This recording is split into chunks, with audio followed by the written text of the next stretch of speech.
The world that we are headed for is going to be far more interactive. It's going to be far more different. You know, the next generation will expect to interact with us in completely different ways. When we're thinking recreation in the future, we have to be thinking about interactivity. So where do we begin in thinking about the future? Well, I always like to use 3 observations, 3 quotes that put in perspective the rate of change that we find ourselves in today. Number 1, a study that came out of the education system.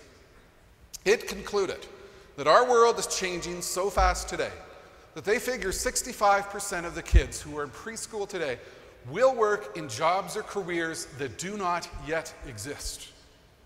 I travel the globe. I deal with some of the largest organizations on the planet.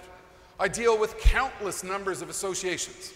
I speak at an endless number of education conferences. And I'm witnessing the emergence of new careers before my very eyes each and every day. And let me toss one of those careers out to you and have you think about the potential impact on what you might be doing in the future. A location intelligence professional. Think about the world that we're evolving into. We're evolving into this world in which we have our iPhones and our Blackberries, and we've got GPS devices in them. And we're linking into back-end geographic-oriented databases. When I work in my home office and I go out for a walk in the local park, one of the first things I do is I load up my iMap My Walk application so that I can get an interactive tracking map of my activity for the day, including the number of calories burned. What will you be doing 5 or 10 years from now when you're putting together your mission plan, when you're putting together your strategic plan and taking it to council and saying that we need a location intelligence professional?